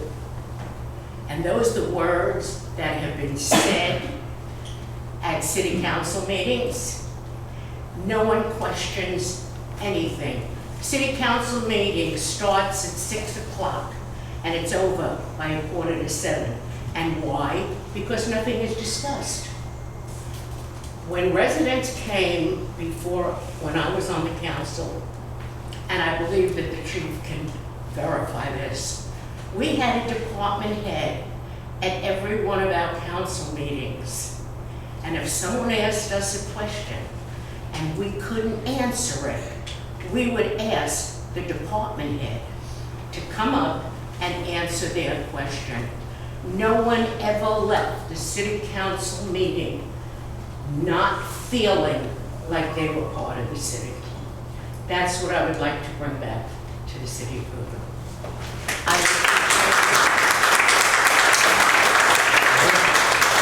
Good evening, everyone. So good to see you. A couple of months ago, I met so many people here, so I'll try to talk a little bit about my upbringing and get into some details. I was born and raised in Italy by my grandparents, a man born in 1917 and a woman born in 1927. They didn't play the record player as they would say. I remember a time the schools used to let you, sometimes we'll go to the local library 7 blocks away from the school and they'll dismiss from the school. So I walked home. And one particular day I was walking home, my grandmother was on the front porch. And anytime she's on the front porch, that's not good. So as I walked and got to get my thoughts together, I walked up, she said, Ms. Johnson just called my phone and stated that you didn't speak to her as you called past the house. I said, okay. So I started to make my way inside of the house and said, where you going? I said, I was planning on going inside. She said, no, you better go walk right back down there and speak to Ms. Johnson. All right, so I took my book bag off, I put it on the porch. She said, what you doing with your book bag? I said, I was planning on putting my book bag right here and walk down. She said, did you come with your book bag? I said, yes, ma'am. I said, so I did the next smart thing and just went on and did what she told me to do. Got to Ms. Johnson's house. Ms. Johnson said, baby, you didn't have to come down here and speak to me. In the back of my mind said, well, you didn't have to call my grandmother and start his mess. But I did the next smart thing and said, yes, ma'am. I learned a long time ago that my grandparents taught me some purposes of you have to love, since I had a World War II grandfather, love your country, love your community, love your city, and love the people in it. That's why many times I don't put on social media about the multiple people homes I visit and talk to about issues. Don't really want that type of credit. You know, I feel like I get my credit down the road. But I would say this, in coming to office in 2016, let's kind of start there and move on. Some of the main issues that was talked about by the residents is the fact that in our historic areas like Monteduro, like Green Valley, like Buck Park, they had a concern about multiple people were leaving, moving to the newer areas like Chace Lake and Falls Bridge because of all the amenities. So that's when blight occurred. So we made a commitment and a promise then to say, okay, if we get elected, we'll focus on that. So we have been focusing on that. You've got Georgetown Park that had termite damage. bench damage, wood damage, you had Starlink, we had issues. So I'm gonna get to the capital piece of it because we've been kicking the can down the road for 40 years. Another thing we're talking about is that since I came off as being the school board president at the time, our funding was only roughly $2 million. And the school board had to give back $1 million for SROs. So in totality, we got $1 million, that's it. We got the council, we upped that to $5 million, and we paid for all of the SROs. And we've added more full-time SROs. So from a total standpoint, it's about $8 million. Also, we have networked with the school board as well too to work on capital improvement projects that we both utilize. We have had the best relationship at any time before with the schools because since I was there for 5 years, homes were being built and nobody came to school. I made it so that anytime a home is built, they go to schools, they look at the maps, see if there's going to be challenges per school, and then come back and have conversations. Those are the type of things we looked at. Infrastructure is another point I've been working on my last term. Now, I've been in infrastructure business for 24 years. I think from a regional standpoint, anytime there's some issues with utilities or anything else or agencies, I'm the person that folks call. May not work there, but I know every agency leadership. But we didn't have a plan. We didn't have a trail plan. We not only have stormwater, but we also have 20 bridges. We also have 400 miles of road we have to maintain. We have enough road to go to Atlanta and come back again. That's how much road that we have in our city. And we're 40 years behind. We have done more infrastructure projects than any time before. The challenge is when you're down by 40 and 2 minutes left, you're playing catch up. But the goal is, that's the goal we're going to continue to try to do each and every day. That's one of the main reasons I'm running for re-election, because many of these things I've started, I have a lot of influence in the region, dealing with different agencies. If I want to knock down a tree, it's not quick as just knocking down a tree. You better hope endangered species bats are not in it because you're going to get fined.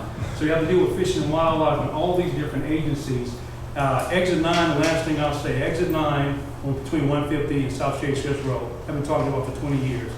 In 5 years, we got a design, we got a plan, we got all the easements, we got a few more things to work out, and the goal is to start that in 2027. It took multiple agencies to get that moving down the road.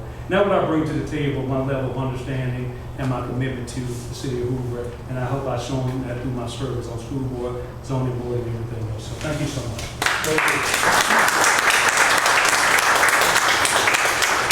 I'm the last one. I know if anyone needs to stand up and stretch, now's the time to do it, because I know my legs are hurting back there. So look, my name is Steve Lawrence. You may have heard my name before because I started the group Hoover News and Information back in 2018 after the Galleria shooting. At that time, there was a lot of things happening in the city. Nobody had a place to find out what was going on, so I formed it. Steve and Clint joined me, helped me out, and now it's got 7,300 residents. So why is this important? Well, first of all, let me give you a little background. So I've lived in the city since 1974. That's when my parents moved here. I was 4 years old. I lived most of my life here. My wife and I grew up in the same neighborhood. We've been married 25 years. We have 3 kids. 2 of them are in college, and 1 is a junior at Hoover High School. So protecting what works, improving what matters, that's my campaign slogan. The 3 areas of the city that have done really well, police, fire, and schools, are all led by 3 strong leaders. But what's happening in the rest of the city, however, trash pickup, we've had issues. Look around the Galleria, look around Patton Creek, all throughout the city we have businesses that are not open. So I'm for change. I'm running against a 2-term incumbent who's had his time to serve.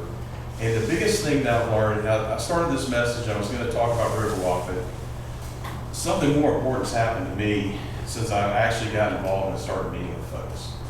People are desperate for folks to listen to them. Okay, Copeland Johnson, thank you, introduced me to a group of people. We went to their house, and I got to see firsthand what is going on. When they redid Patton Creek, Patton Chapel Road, before the water would disperse all over, and then what happened is when they redid the road, the storm water runoff basically funneled to certain areas, which created tremendous amount of volumes of rainwater that hit these creeks that couldn't help, and these people they've lost their fences have been taken down, they've had retaining walls removed, the road completely tore up sometimes. You have little kids that play in the backyard that can't even go out because they're afraid that if there's 3 or 4 inches of rain, they can have rackets right next to their house. There's a 94-year-old woman that lives there who panics every time it rains. She literally calls the neighbor worried, am I going to be able to get out of my house? When you hear stuff like that, folks, and it turns out we went there and I ran into somebody I grew up going to church with, hadn't seen in years. She lives in her parents' house in Hoover. I went to that house when I was a kid. They have raw sewage, they have water coming in, and I saw the stuff, and I'm like, how in the world does a city like Hoover, with $81 million in our general fund reserve, not do something to help these people? These are our fellow citizens. It's a public safety issue. We need to do something. So that, and then other things. When I go around, I go door to door, I learn something else.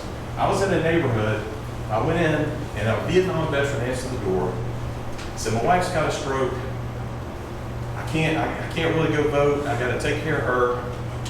And so I started walking off, and he opened up the door, and he came out and he said, hey, can I talk to you? I said, absolutely. We talked for 45 minutes. You know what he told me? We basically have 46 widows that live in this neighborhood in Hoover. And they are alone.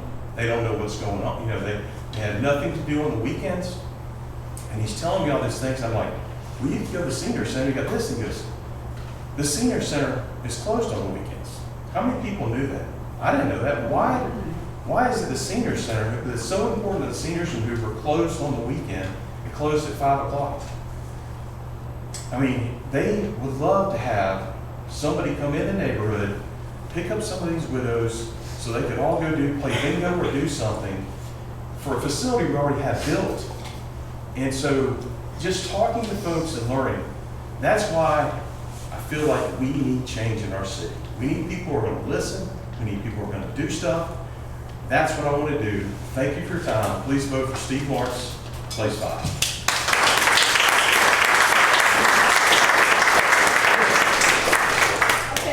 Y'all stand up now. And does anybody have questions for us? Let's get something to eat or drink, there's wine, there's water, tea, two ladies, the bathroom. Does anybody have questions? I'll say something for 2 minutes. Yes, sir. Let's just save you money on your insurance. I live just next door, but 2 of my neighbors this year had their water tank bust in the attic. It was 30 plus. And even though I've only had minor leaks, I have a stop flow. But if they could do something to make it where you can't put water heater in attics, your insurance would go out. We spend a lot of money on insurance for that. The other thing is the speed limit, 45 miles an hour with all these senior citizens. I've seen a lot of brilliant accidents just driving around, and the cars are towed rather than have a vent. And I'd like South Shades Crest, 45 miles an hour, it's not dangerous to just get out of your yard. But that's 2 things. The insurance company told me they raised my rates due to the cost. Like, sir, did your neighbors call the fire department to help with water removal? Sir? Did your neighbors call the fire department to help with water removal? I don't know about that, but they both told me it costs over $30,000. They will help with trying to get the water stopped, and they will do as much as they can with water removal. But it's just, to me it's insanity that it's not working.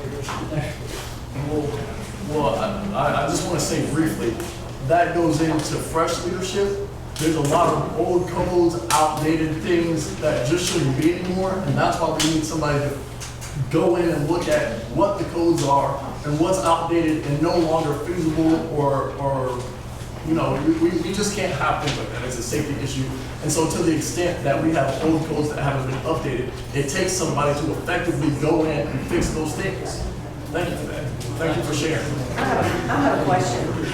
For the current council members, if anybody that voted or supported the Riverwalk project, I would be curious as to what the thought process was, Mike. Yeah, I'll be, that's only the 2 of us that you're asking, so I'll be happy to speak on that first. So, the Riverwalk project gets a lot of negative press. Why? Why? Because it's expensive, right? And It's an economic development related and healthcare related project. And it's an expensive investment. So the economic development impact of the project is $2.5 billion that will come to this area over time as a result of that project when it's ultimately successful. So it involves redevelopment of a couple of office buildings, one that's empty, except for some city folks that are on one floor. But it involves another building that Regions Bank still uses as part of their headquarters, but they're sunsetting that. And so over time, we expect that building will become empty too. At the time that we passed it, the River Chace community particularly showed up and told us they wanted us to do that project. So we listened to the community, and we listened to the experts on the economics, and we listened to city leadership that told us we needed some space in that building. And that's why I was supportive of it, because all of those factors came together. It's only long after the fact that people have started to come forward and say, well, I don't like it because of this or this or this. And look, I agree with you, it's expensive, but the long-term payoff of investing in healthcare opportunities for the city of Hoover and its citizens is important. What kind of time table? You Yes, said, sir. you said when, if is the operative question. I can't imagine, I worked in healthcare. I can't imagine in the world where somebody would apply for a CON without a healthcare institution backing it. And spend $1 million to do it, and now you got 6 months or less to make it work or it's going to go away. I worked in healthcare and got CONs for $20,000, not $1 million. I can't understand, you can't swing a dead cat without a surgery center or medical facility in this area. I don't understand why that's such a major part of that development. I can't get it. Please explain it to me. Any of you, please explain it to me. So let me kind of add on a couple things. This is what we did now. Let's go backwards a little bit. UAB freestanding unit. That was estimated to only have a certain amount of people using it. And its first year did 3 times as much. Okay? When we start looking at other investments the city has made from a property standpoint, we as a city got comfortable with the name idea that folks are going to come to Hoover. We're learning now that we shouldn't have thought that way. Nick Saban, after the championship game, he goes to Coops. He don't wait till people come his way, right? So you start looking at Alabaster has grown. You start looking at Helena has grown. We're in heavy competition to the point we had some of our greatest teachers to leave the city of Hoover and go into charter school. So to answer your question, when you have blight in a location, like Riverwalk, like we had another shopping plaza, Buck Park Village, both of the properties were dilapidated in a sense. Piggly Wiggly was about to leave. We already lost 2,000 people to the Southern Company. They went down the road to the Colonnade. So what, from a building footprint standpoint, mixed use work now. When I was in private sector, we had architects to leave a building and go downtown to less pay because they had food and walking distance. They had trails. They had all these accommodations. So when you start talking about building footprint of the old way, of having just people work there and no accommodations around, it was a totality of that entire. I understand all that. I understand healthcare. Trust me, I understand healthcare. 45 years working in it. I understand healthcare. A surgery center without a medical facility to back it makes no sense. No sense. I want to add something real quick. Sorry. Because Riverwalk is near and dear to my heart. That's actually what motivated me to run. You're exactly spot on. If you look at the 2024 Annual Comprehensive Financial Report, the city gave in a cash outlay, incentives and prepayment $17.8 million to a developer to buy a 6-story existing building that's going to have a 1-floor surgery center. It's called Ambulatory Surgery Center. that is basically outpatient, a one-floor imaging center, which by the way, we have in the area, not too far away. Basically, we're gonna lease a floor, we'll have 2 floors office space, and then 1 floor will probably be a wellness center, okay? So you take $17.8 million. Every dollar someone spends in Hoover, you pay 3.5 cents sales tax to the city. That's what funds the government. $17.8 million divided by 3.5 cents, $509 million of future sales tax revenue. That's how much retail sales we have to pay for Riverwalk. What do we get? I just talked about the building. We get 497 apartments, 100 townhomes, and we may get some retail. In the retail, we gave up 85% of the sales tax revenue for the next 10 years and 50% of the property tax, the Hoover portion, for 10 years as well. Folks, it's the worst deal ever. And just like you said, it's a 1-floor surgery center. We gave all this away. So thank you. I just want to say one thing. The negotiation of that was pathetic. And let me just say this. The mayor, during the CON hearing, when asked, did you read this document? He said, no, I did not. I had my attorneys and so forth. He had no idea, had literally no idea. It is the worst document that I've ever seen. And we're stuck with it. I have to tell you guys, I've never gotten involved in any of this kind of stuff, but that thing just drove me up the wall, and it's a waste of expense. Well, what I'm just saying, Is anybody going to vote for that? Who voted for that? Who voted for that? There was, I want everyone here to know, there was a place for this on Stadium Trace. Yeah, you need 2 of them. Yeah. This was supposedly a done deal until Riverwalk Development came along, and whatever they all think the city and what they did to this one man, this was another reason that I'm running, because they took a man who developed Stadium Trace, who was doing all of this with a surgical center for the people, and they destroyed him in front of a whole city council. John Leiter embarrassed this man, wouldn't let him answer when he stood up to speak to defend himself. John Leiter told him to sit down, and not one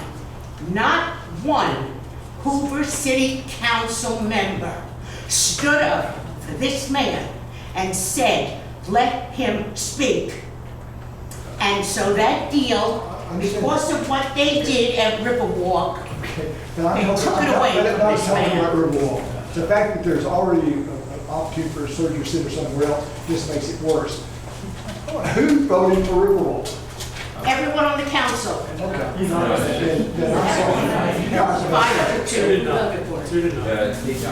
Casey and Ted voted Against it. Because it was a bad decision. It was a bad decision. I want to say this. I'm not here to attack anybody, and I think, let me just start by saying this. There's a lot of just bad information, bad financial information, bad studies that have been handed to the council, and they've been blinded by the mayor, lied to by the mayor and the city attorney and others. So I could sit here and ding some people if I wanted to, but I can tell you now, deal after deal, lie after lie have been told. Now, I'll have to say this, I made a post about deals yesterday on social media. I've probably talked to over 600 companies that most of them are $500 million to $5 billion companies. Those are big deals that they have to work on.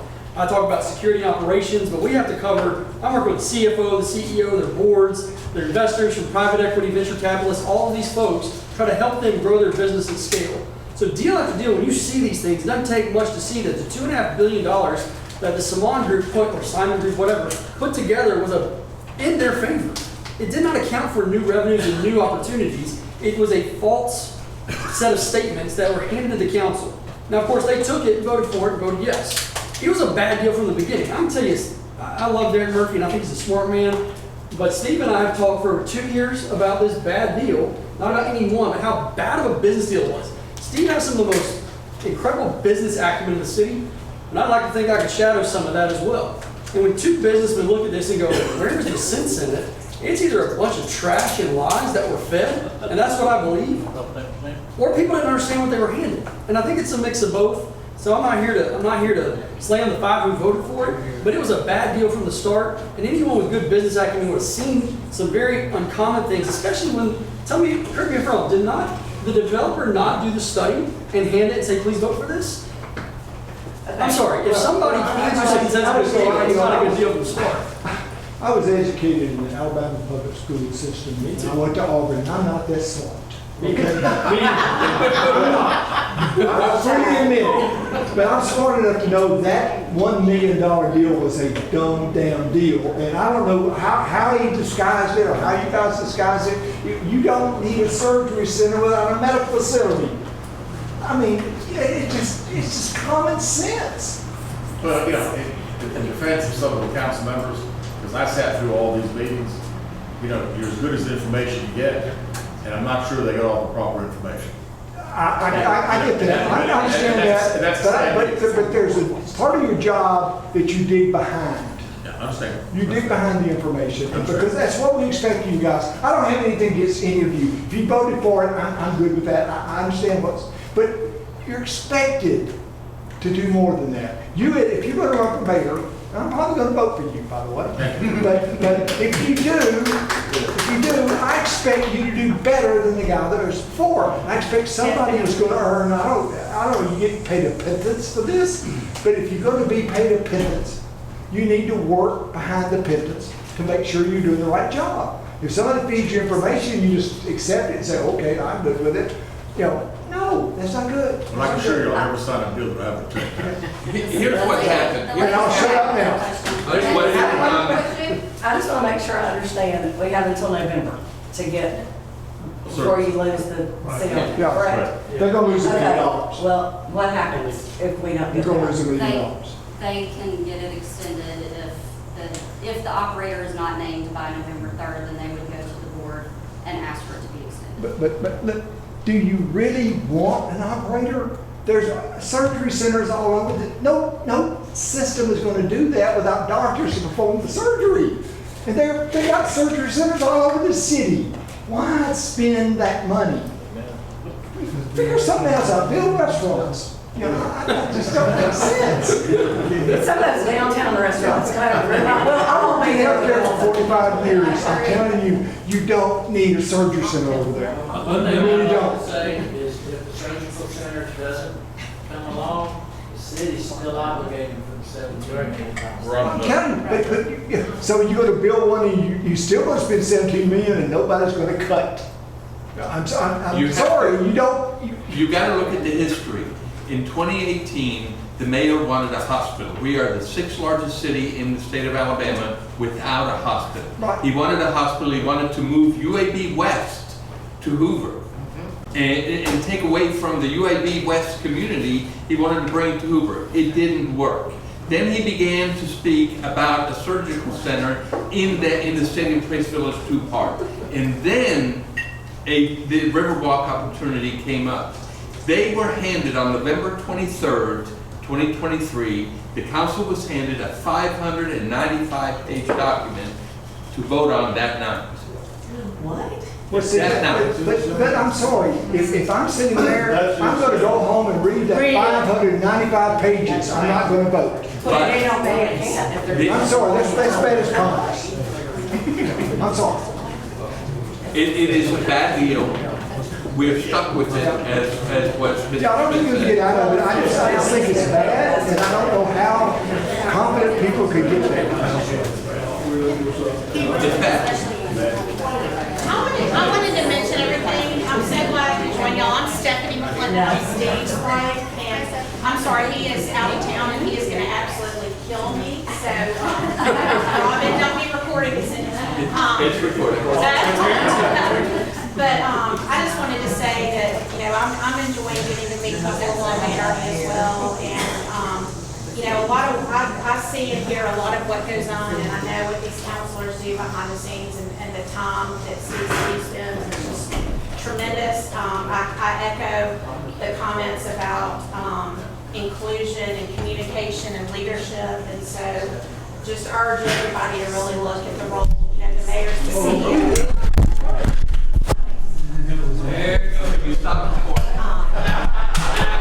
It's just not okay. Because this is all of our city. And provide the answers. Okay? And, you know, give them a time limit, but I mean, but please let me do this. I have a question.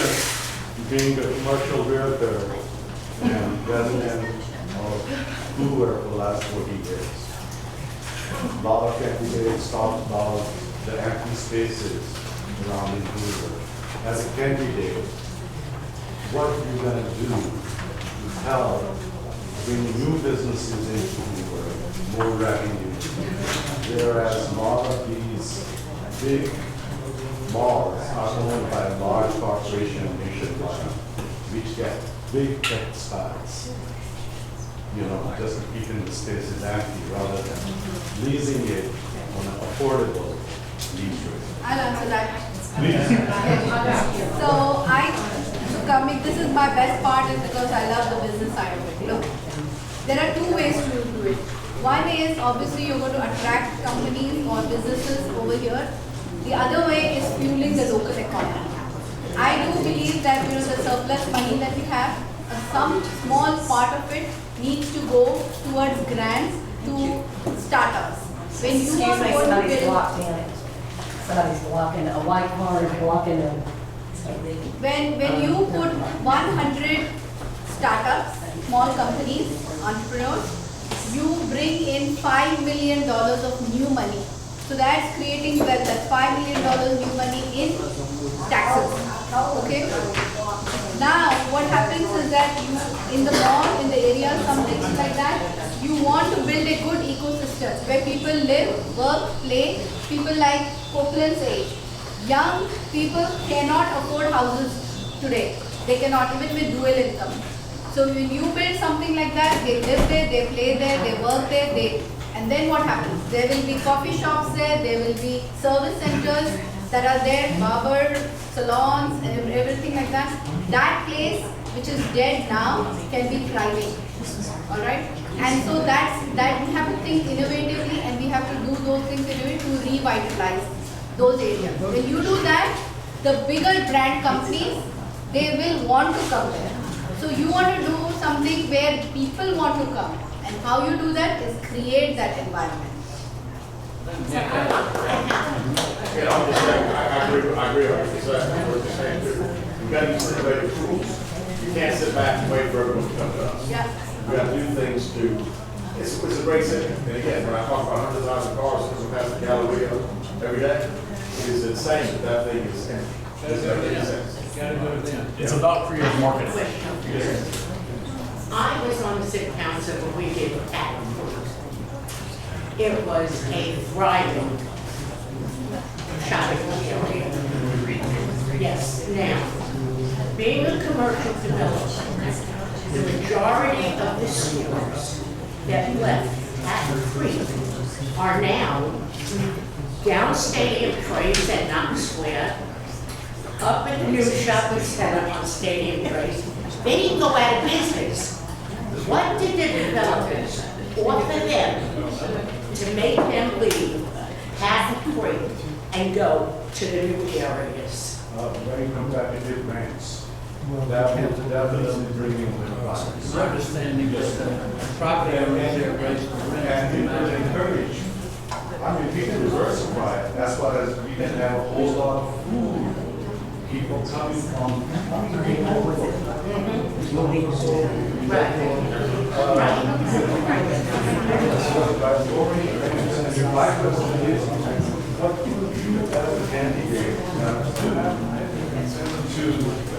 to answer that.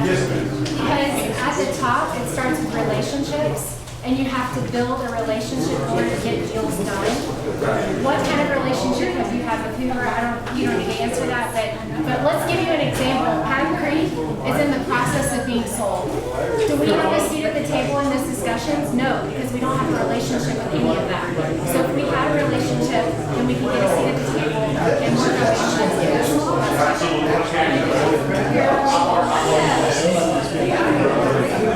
That's what should happen.